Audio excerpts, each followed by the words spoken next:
It was just a little over 10 years ago, my husband surprised me and brought home a kitten. I was about to have surgery, and he was hoping that the healing power of a kitten would get me back on my feet sooner. It was a really sweet gesture, but I have to say, that is the meanest cat I have ever met in my life. Hey, get down, not my auntie. I love her. She's become part of our family. But she is something else. My experience with this beautiful, nasty, yet somehow still lovable cat makes it easier to say no to a higher maintenance pet like a dog. But it's getting harder all the time because the girls keep asking for a puppy and I'm not. Mom, did you just say puppy? No. I want a puppy so bad. They're so fuzzy and cute and I want one. No one said puppy. Welcome to Merging into Life, where we navigate life's milestones one episode at a time. Brought to you by AAA Northeast. I'm your host, Amanda Green. Today, we're going to talk about getting a pet. It's a massive decision with huge impacts, but unlike many of our topics on this show, it isn't a necessary part of adulthood. Moving out, finding your first home, buying insurance. These are things that usually have to be faced at some point. But getting a pet is very much a personal choice, one that has to fit with your life, because once you commit, you're in it for the long haul. And it's hard to think clearly when faced with a little fuzzy miniature bundle of love. So before you start wandering the halls of your local shelter, sit back and listen. We're going to take you through all the things to think about before you find yourself saying yes to the pet. We'll be speaking with Abby Harrison, a pet lover and editorial director of animal content. But first... So I'm Ann Hohenhaus. I'm a veterinarian here at the Schwarzman Animal Medical Center. My area of expertise is in oncology or cancer medicine for pets. I was kind of born into this field. My father was a veterinarian, and so I just kept doing the same thing I'd been doing all my life, which is taking care of animals. Oh, it's in the family. That's really beautiful. What was your first pet? How did that experience shape your life and your approach to veterinary care? Well, I would say that the pets were really my father's. So the first pet I remember is a beagle dog. He loved beagles. He always had beagles. And that dog met an unfortunate end in that it was hit by a car. And I remember being in his clinic with him, and I think he knew that the dog wasn't going to make it. And I spent much of the last moments of that pet's life making sure that its nose was wet with little gauze sponges, because if the dog's nose was wet, I was sure that it was going to live. And so possibly that dog had an impact many, many, many years later on my career. Wow, that is really special. So for a family to decide they're ready, they would like to get a pet, how do you help guide people or families in determining the type of pet that best fits their lifestyle? Well, I think that is the question they need to ask. What is your lifestyle and how can a pet fit into that? So if you're someone who likes to go away on the weekend, can you take that pet with you where you're going on the weekend? Or if you're someone that works from home all the time and can walk a dog whenever you need to, then a dog might be a great pet. And then, let's not just think dogs and cats, but we could also think about kind of more non-traditional pets, which might be something in an aquarium. That needs probably less day-to-day maintenance, although having been a fish tank owner for some time, cleaning those things can be a challenge. Or some small mammal like a gerbil or a guinea pig. Those are easy pets to take care of. And so that lifestyle question is a very important first question for the first-time pet owner to wrestle with when they're making a decision on a pet. Yeah, so your lifestyle, are you someone who's even home enough for certain kinds of pets is a really big one. I hear people say that a lot. I'm not home enough to get a dog yet. So what animals are best suited for different needs or environments? Let's say you live in an apartment. So I would say that there are many, many people in New York City that have 60-pound dogs. And the reason that we know that is that every time the Animal Medical Center remodels itself, we always add more runs for big dogs, which tells us that we've got a lot of big dog patients. You can have a big dog because in the apartment, the dog mostly hangs out. And then that dog is going to get walked multiple times a day. Dogs with backyards, you open up that backyard and the dog goes out there and lays in the sun in the grass and then comes back in. New York City dogs actually get exercise because you walk them around the block, you take them to the park that's closest to you. And so they get a lot of exercise and are perfectly fine in not a very big apartment. So I don't know that internal space really makes a difference. Cats, one thing about cats is you need to have a litter box, at least one litter box for every cat. So even though cats are small, having 5 cats in a small apartment is a problem because you can't fit enough litter boxes into the apartment. So you don't end up with territorial issues. So those are all things to think about in terms of space. So the act of actually deciding how to get your pet, when it comes to deciding between a breeder or a rescue, what factors should a first-time pet owner consider? Well, part of it depends on what kind of pet you want. If you have your heart set on a purebred animal, you might need to go to a breeder, but you might also be able to get a purebred dog from a breed-specific rescue group. So there are Frenchie rescue groups and Golden Retriever rescue groups. For people who have to relinquish their pets for a variety of reasons, co-op boards, those are the people that run the buildings that you live in, sometimes set a limit on the size of a dog that you can have. And they might say you can't have a dog that weighs more than 30 pounds. Well, that makes going to the pound a challenge because you don't always know how big that pound puppy is going to turn out to be. And so you might need to go to either get an adult dog or get a dog from a breeder where you can pick the size of the dog that you're getting because of the co-op board restrictions on pets. I think also it matters who is in the household. So getting a pet from the shelter, you don't know as much about their background and you don't know as much about their health. And if you have immunocompromised family members, then that shelter pet is more at risk of bringing home an illness that could be translated to a family member. So in that case, a pet that comes from a private home where you know everything about that pet's background might be better for your particular family. This is all very interesting. We're going to come back to Dr. Hohenhaus soon, but first, I want to dive a little deeper into where to get your first pet. Hi, I'm Abby Harrison. I am the Associate Editorial Director of thesprucepets.com and dailypaws.com. I have 2 dogs myself. They're 2 rescues. One is named Millie and the other is Finn. Amazing. So could you describe how you would caution someone considering adopting a dog from a breeder? Like, what should they look out for? And what kind of questions should they ask? You really want to do your research before you decide to go the breeder route. There's a lot of backyard breeders and puppy mills that you want to stay away from. So with a responsible breeder, they should be registered with their breed club.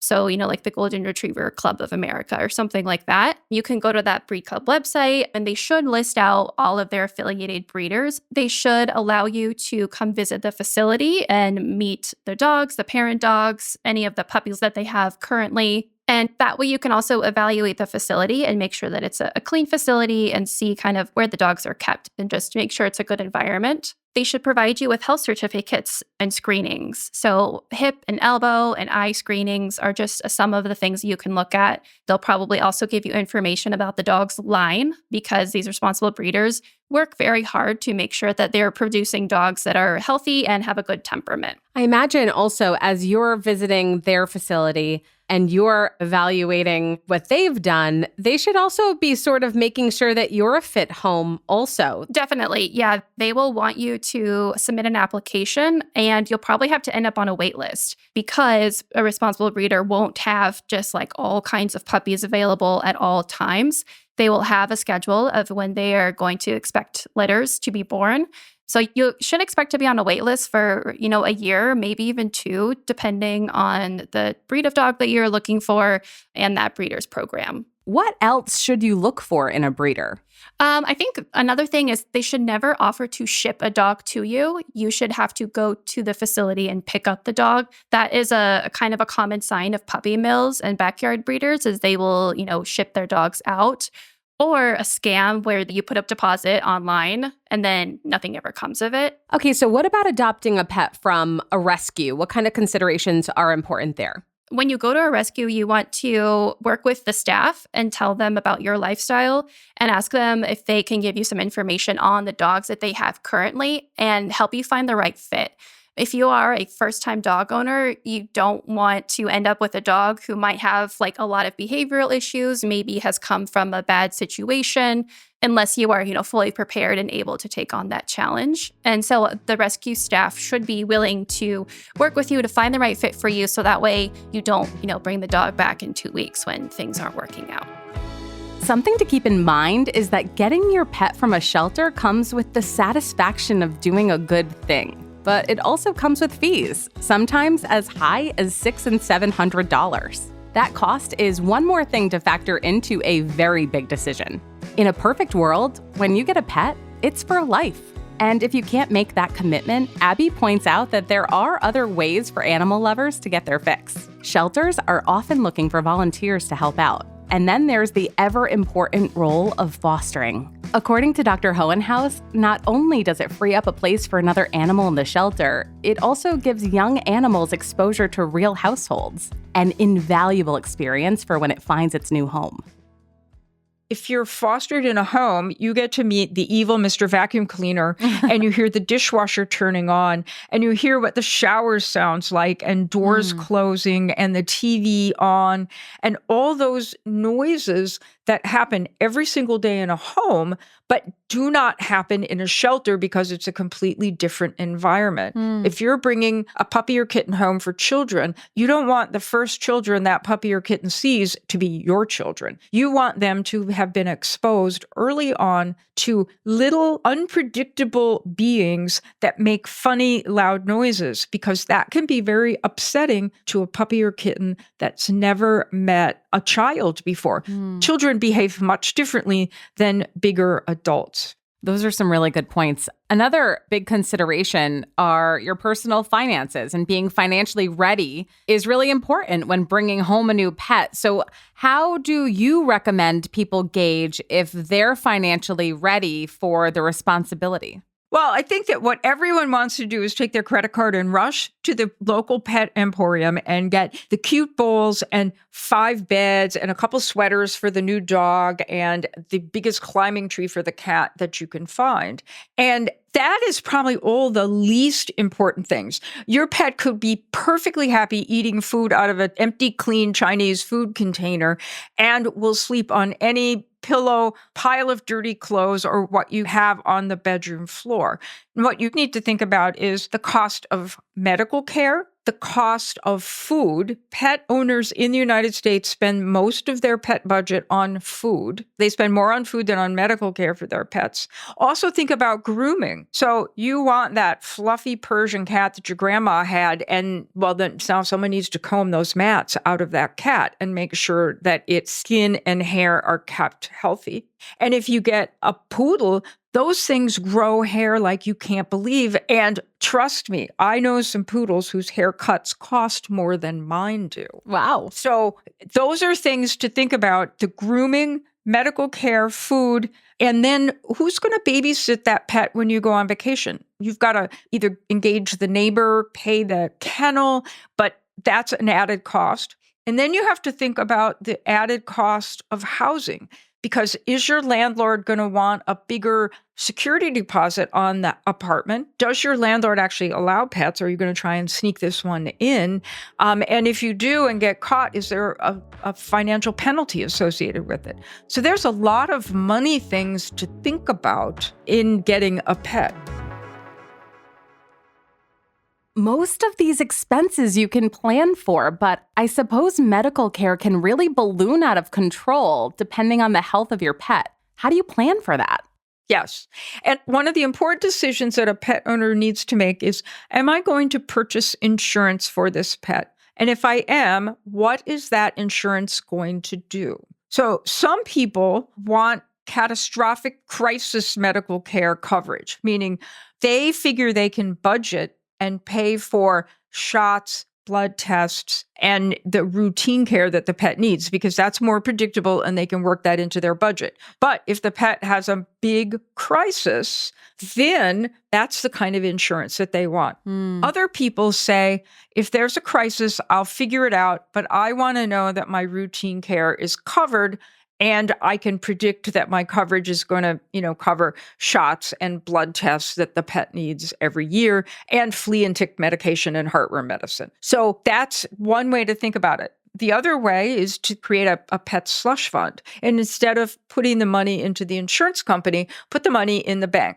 But a lot of people are not good savers. And so the minute they see that they have $5,000 in the bank, they're like, woohoo, Shopping. let's go to Cancun. Yeah, let's take a cruise. And that money really has to sit there so that if the pet has an emergency, you can draw down on that emergency catastrophe fund, not use it to fund a vacation. Have you seen any examples within your own clients, any stories to share? Well, I mean, I've seen that within my own family. My brother got some cats, and it was a time in his life when he had a lot of children and less income. And so I gave them a catastrophic cat insurance policy as a Christmas gift. And lo and behold, the cats developed a catastrophe. And my sister-in-law said to me, oh, this is great, because I don't know how we would have paid for it in our situation. Wow. Being able to make choices, not just because of the finances, but for the care of the pet. That is really powerful. And for added peace of mind, AAA Northeast offers pet insurance for accidents, injuries, and illnesses. What types of things should you buy ahead of time to pet-proof where you live? I'm not sure you need to buy. I think you need to get rid of. Pets are looking for cords to chomp on, medications. That's the number one reason for calls to animal poison control is the pet gets into their own medications or the family's medications and ends up in the animal ER. So putting medications away and out of reach. We've had some pets where it's a tag team. The cat gets on the counter and goes boop, boop, boop, boop, crash. And when the medication falls to the ground, the dog eats it all. Oh, my. Remember that there are flowers and plants that are potentially lethal to your pets, because we have pets in all the time that have eaten a plant that's making them sick. I think you need to be sure that, doors latch so no one escapes. And then this is the one thing you should probably buy is the appropriate number of baby gates, pet gates. There's so many gates on the internet, find the one you like, be sure it's tall enough, and be sure the bars are close enough together, because you can't believe how they can squish through those little skinny bars. That's such good advice. And part of keeping your pet safe is making sure it can't get its paws on human food that can make it sick. The list is long and includes chocolate, grapes, raisins, and pits from certain fruits. The days of passing your table scraps onto your pet are long gone, and for good reason. How should pet owners go about selecting the right type of food for their fur baby? People will often ask me, what is the best pet food? And there is no best pet food. So here are my guidelines to help you. One is that the label needs to say AAFCO certified, AAFCO, which stands for the American Association of Feed Control Officials. They're the people in the United States that are tasked with determining if pet food meets the nutrient standard for dogs. So it's going to be species specific, the AAFCO regulation, and it's also going to be life stage specific, meaning approved for puppies, approved for adults, approved for all life stages. And so you need to pick the one that's right for your pet. Well, at the pet store, are all of the dog foods on the shelf not certified with this? Correct. They are not all certified. Wow. Because they don't meet the definition of complete and balanced. So that's why that's my rule. I want my patients to eat complete and balanced foods. It needs to say AAFCO on that label. The print is really small, but it'll be there if it is AAFCO certified. Second thing is that the pet needs to like the food. So even though you perceive that this food is going to be great for your pet, if it won't eat it, it doesn't do your pet any good. And so when it comes to meal prepping for your dog at home, I feel like I'm hearing you say you're not a big fan of that. I'm not a fan of it unless that diet has been formulated by a board-certified veterinary nutritionist. Studies have been done looking at the nutritional adequacy of home-cooked diets with recipes made by the owners, and they are, in general, deficient in calcium and phosphorus. And I had a patient whose owner heart was in the right place. Yeah. The dog had terrible allergies, and they were making a home-cooked diet for the dog, and that dog became so low in calcium that it was walking funny, and we thought it had an orthopedic problem. And then we did some blood tests on it, and its calcium was dangerously low. And that's because the diet was low in calcium. And so now his diet is essentially the same with the right vitamins and minerals added by the board-certified veterinary nutritionist. And it's taken us a while, but we got him back on track. When do you bring your puppy or your kitten in for their first exam? Is it like when you have a baby, you have to go, right away? Pretty much. So if you are purchasing from a breeder a puppy or kitten, then you will need to look at that breeder contract, because usually that breeder contract has a clause in it that that puppy or kitten needs to be seen within X days and determined to be healthy. And if not, you can return it. Although after a few days, you're in love and you're not going to return it. But there's a clause in there that says needs to be visited.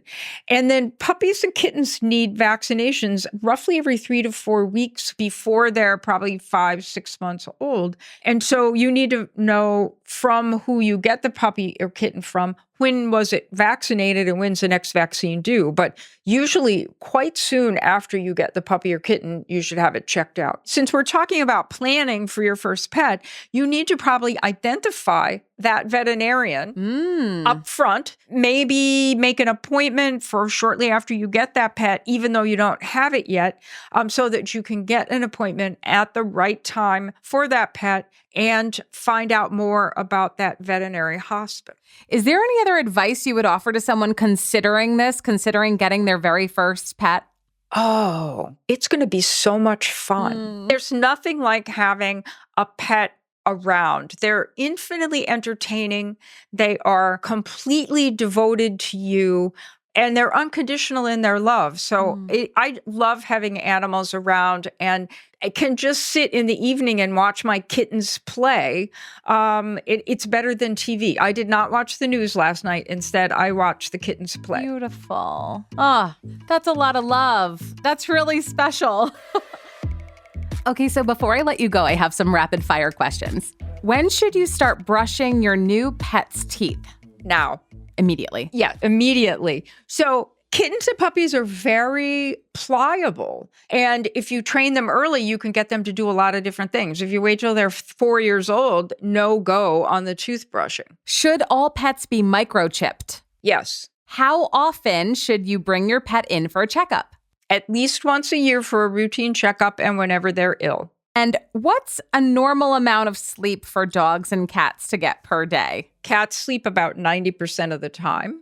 Dogs probably somewhat less, but still a lot. Wow, 90% of the day. It does seem like they're always resting, so that makes a lot of sense. Oh, yeah. Wouldn't that be nice? Dr. Ann Hohenhaus, thank you so much for joining us and for sharing all of this amazing information. You have been very helpful. Oh, good. Well, I hope that everyone who's getting a first pet has a wonderful time with it. Thank you so much. There's so much to know when getting your first pet.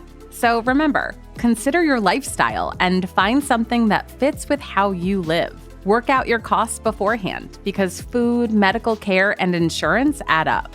Prepare your space to make it as safe as possible for your new friend. Once you commit to a pet, it's supposed to be forever. And once you work all of that out, it's totally worth it. Because pets bring love, companionship, and entertainment. A huge thanks to Dr. Ann Hohenhaus, a vet and host of the podcast, Ask the Vet. You can find a link to that show in our show notes. And thanks to Abby Harrison, Associate Editorial Director of Daily Paws and the Spruce Pets at Dot-Meredith, for coming on our show. You've been listening to Merging into Life, where we navigate life's milestones one episode at a time. Brought to you by AAA Northeast, with assistance from Jar Audio. I'm your host, Amanda Green. If you're learning as much as I am, follow us wherever you get your podcasts and leave a review. We'd love to know what you think. Email us at podcast@AAAnortheast.com. I love that. What are your cats' names? Right now I have Cashew and Acorn. Oh, this is Acorn. Acorn. He's a good eater. Oh, I know. You think it's lunchtime. Oh, so cute.